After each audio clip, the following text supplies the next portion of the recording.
Master உங்களுக்கு ரொம்ப நன்றி மாஸ்டர். இது இது எங்கே ஆரம்பிச்சதே தெரியல.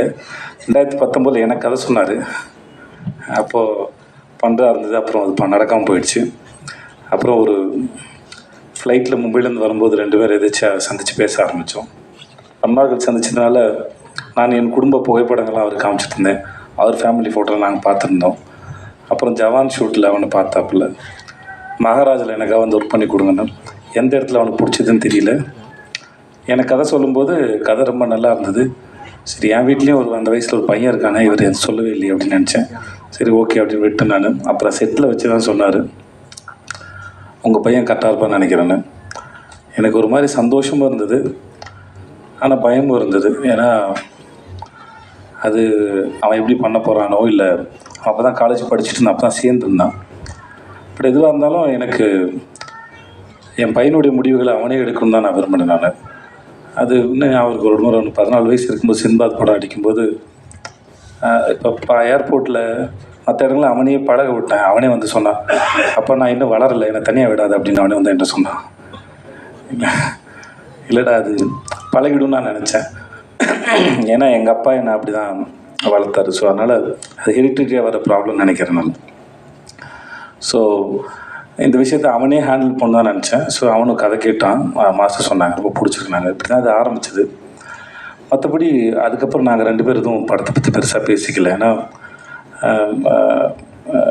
நிறையா பிறந்தது நிறையா பேசியிருக்கோம், வாழ்க்கையை பற்றி பேசியிருக்கோம், படிப்பை பற்றி பேசியிருக்கோம், நிறையா பேசியிருக்கோம் 2 பேரும். நான், என் பொண்ணு, என் பொண்டாட்டி. சில சமயம் எங்கள் வீட்டில் உட்காந்து பேசுகிறது வந்து 1 மணி நேரம் கான்வர்சேஷனாக ஓடும். என்னுடைய நான் நடித்த வேலை பார்த்த அனுபவங்களை உட்காந்து வீட்டில் பேசுவேன் நான். சில சமயம் வந்து சில சீன் பண்ணது, அதோடய எக்ஸ்பீரியன்ஸ் ரொம்ப நல்லாயிருக்கும், ஒரு ஐடியா வந்தது நல்லாயிருக்கும். அது நான் என் குழந்தைங்களோட பகிர்ந்துக்க ஆசைப்படுவேன். ஏன்னா என் தொழில் சினிமா தான், நாங்கள் தான் வேலை பார்க்குறேன். ஸோ அதனால் என் தொழிலோட அனுபவங்களை, எப்படி இந்த மூளை இயங்குச்சு, எப்படி வேலை பார்த்தேன், மற்றவங்க எப்படி வேலை செய்கிறாங்க, இந்த மனித மனமும் இந்த மூளையும் எப்படி சிந்திக்குது அப்படிங்கிறது வந்து நான் என் தொழில் வழி தான் சொல்லிக் கொடுக்க முடியும். மோஸ்ட்லி அப்படி தான் சொல்லிக் கொடுக்குறது இல்லை, அது டிஸ்கஷனாக இருக்கும்.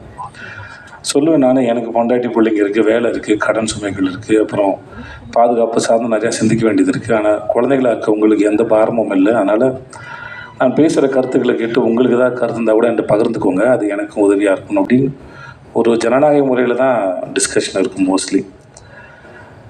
அது ஒரு வயசுக்கு மேலே அப்படி தான் வச்சுக்கிட்டேன். ஸோ அதனால் அவனுடைய விஷயங்களில் வந்து அவன் தான் தேர்ந்தெடுக்கணும், அது அவன் தான் முன்னாடி எடுத்துகிட்டு போகணும். பின்னாடியே வந்து எதையாவது சொல்லிக்கிட்டே இருந்து வளர்த்துக்கிட்டே இருக்கிறது இல்லை புள்ள. ஒரு ஸ்டேஜ் மேலே அதுவாக வளர்ந்துட்டு போனதான் நினச்சேன். அதனால தான் அவனுடைய பூஜைக்கு வர்றதோ மற்ற எந்த விஷயங்களும் பெருசு தலையிடலை. ஷூட் நடக்கும்போது நான் போல ஒரே ஒரு முறை தான் போனேன். மாஸ்டர் அப்போது ஒரு விருது வாங்கினார்னு சொன்னாங்களே, ஆஸ்காருக்கு இனியா, ஒரு அந்த சமயத்தில் அவர் வாழ்த்தலான்னு போனேன். அப்போ தான் ட்ரெய்லரே பார்த்தேன். மற்றபடி எப்படா போகுதுன்னு கேட்பேன், அப்பா நல்லா போகுதுப்பா அப்படின்னு ஒரு சண்டை காட்சியில் ஏற்பட்ட ஒரு அந்த குரல்லாம் மாறி இருக்கும். பட் நான் அதை ரொம்ப என்ஜாய் பண்ணேன். நீ என்ஜாய் பண்ணுறியாடான்னு கேட்டேன். நான் ரொம்ப என்ஜாய் பண்ணுறேன், அவ்வளோதான் தேவை வழியே. மற்றபடி எனக்கு அவனுக்கான விஷயங்களை அவனால் தேர்ந்தெடுக்க முடியும், அவன் முன்னாடி பார்த்துப்பான்னு தெரியும். அவன் ஒரு அடாப்டபிள் தான், மாற்றிக்கூடிய ஆள் தான், தன்னுடைய தவறுகளை செல்ஃப் அனலைஸ் பண்ணக்கூடிய ஒரு ஆள் தான். ஸோ அது அவனுக்கு இருக்கும்போது அவன் பொழைச்சிப்பாங்கிற நம்பிக்கை எனக்கு எப்பவுமே இருந்தது. அதனால் எனக்கு எந்த கவலையும் பயமும் இருந்ததில்லை. ஸோ அவன் பார்த்துப்பான்னு எனக்கு தெரியும். பட் இந்த ஒரு வாய்ப்பை ஏற்படுத்தி கொடுத்த உங்களுக்கு மிகப்பெரிய நன்றி மாஸ்டர், ரொம்ப நன்றி. மூலமாகவே இந்த வாய்ப்பு உனக்கு அமைஞ்சதுங்கிறது அது பெரிய பாக்கியம் நான் சொல்லியிருக்கேன். ஸோ ரொம்ப ரொம்ப நன்றி மாஸ்டர் உங்களுக்கு. மற்றபடி இன்றைக்கி வாழ்த்து பேசுகிறவங்க அத்தனைக்கும் ரொம்ப நன்றி. ரொம்ப உளமாற வாழ்த்துனீங்க, அதுக்கு நான் எவ்வளோ நன்றி சொன்னாலும் தகும். அது மாஸ்டர் உங்களுடைய ஸ்பீச் எதிர்பார்க்கல மாஸ்டர், ஒரு பெரிய ஏதோ அரசியல் கட்சி மேடையோட ஸ்பீச் மாதிரி இருந்தது மாஸ்டர், நல்லா இருந்தது. டிடி தேவதர்ஷினி, நான் உங்களுக்கு தெரியும், நான் உங்களோட பெரிய ஃபேன். உங்களுக்கும் சரி, உங்கள் வீட்டுக்காருக்கும் சரி, நீங்கள் 2 பேரும் அற்புதமான ஆக்டர்ஸும் சரி, மனிதர்களும் சரி. அது பெரிய வார்த்தை, நீங்கள் வந்து உங்கள் பிள்ளையாக பார்த்து அதை வாழ்த்து சொன்னது. இந்த படம் பார்த்தபோது உங்களுடைய பெர்ஃபார்மன்ஸ் நான் உங்களுக்கு பேசலாம், நீங்கள் சேத்தன் சார் கூட பேசலாம் தெரியல.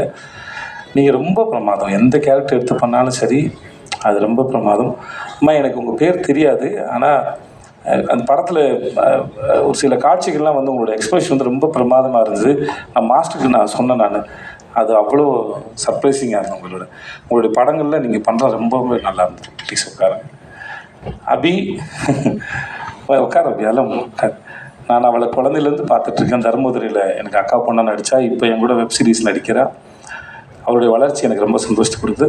எனக்கு உங்கள் பேரும் தெரியாதுமா, வாழ்த்துக்கள், உங்களுக்கு என்னுடைய வாழ்த்துக்கள். சக்தி எல்லாரும் ஒருத்தர், விவேகா சார், சிவா சார், உங்கள் எல்லாருக்குமே என்னுடைய மிகப்பெரிய மனமார்ந்த நன்றி. வந்த உங்களுக்கும் நன்றி. பாண்டராஜ் சார் உங்களுக்கும் நன்றி சார். வினோத் சார் உங்களுக்கும் நன்றி. எனக்கு தேங்க்யூ சொல்லிக்க மட்டும் சொல்கிறேன். ஏன்னா இந்த 2 years ஆஃப் ப்ராசஸ் எப்படி ஆரம்பிச்சு, ஒரு கான்ட்ரவர்சிஸ், அதுக்கப்புறம் ஷூட்டிங், அதுக்கப்புறம் நடந்த பிரச்சனைகள், படம் ரிலீஸ் ஆகாமல் ஒரு பெரிய போன கேப்பு, இது எல்லாமே ஒவ்வொன்றுத்துலேயும் ஒன்று கற்றுக்கிட்டு ஒவ்வொன்றுத்தையும் லெசனாக எடுத்துக்கிட்டு அது போகிறதில் எனக்கு ரொம்ப சந்தோஷமாக இருந்துச்சு. இன்றைக்கி நான் இந்த இடத்துல நிற்கிறேன்னா இந்த ப்ரெஸ்ஸும் என் கூட நடித்த artist and my family and my friends இவங்களால தான் நான் இன்றைக்கி இந்த இடத்துல நிற்கிறேன். And I am bit emotional. இன்னும் 4 நாளில் படம் ரிலீஸ், 8 நாளில் படம் ரிலீஸு. அண்ட் என்னோடய artist Devadarshini ma'am, Sampath sir and Harish Uthaman sir, Muthukumaran அண்ணன், எனக்கு ஒவ்வொரு சீனுமே நான் எங்கேயாவது எப்பயுமே வீக்கராக ஃபீல் பண்ணுவேன். ஏன்னா அந்த கான்ட்ரவர்சி நடந்ததுக்கப்புறமே எனக்கு ஒரு மாதிரி இருக்கும், இந்த படம் பண்ணுறோமேடா, நம்மளால் ஸ்ட்ராங்காக பண்ணிட முடியுமா, என்னடா இது அப்படின்னு ஒன்று இருக்கும். பட் ஒவ்வொரு இடத்துலையும் அந்த மாதிரி உள்ளே ஃபீல் பண்ணுறப்போ யாருக்கிட்டையும் சொல்ல முடியாது. ஏன்னா நம்ம வீக்கராக ஃபீலாக தெரிஞ்சிருமோன்னு ஒரு பயம்.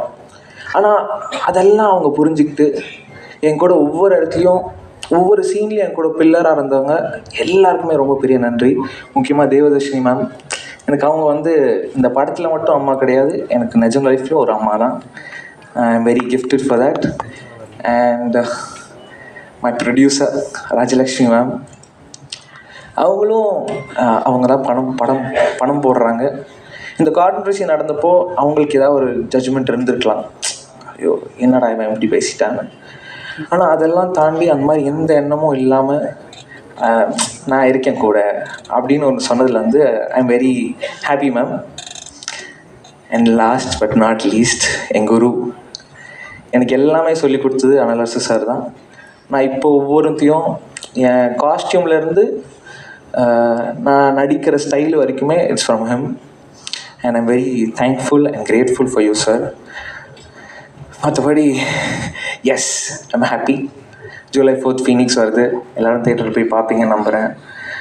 அண்ட் உங்கள் கருத்துக்களை சீக்கிரம் சொல்லுங்கள்.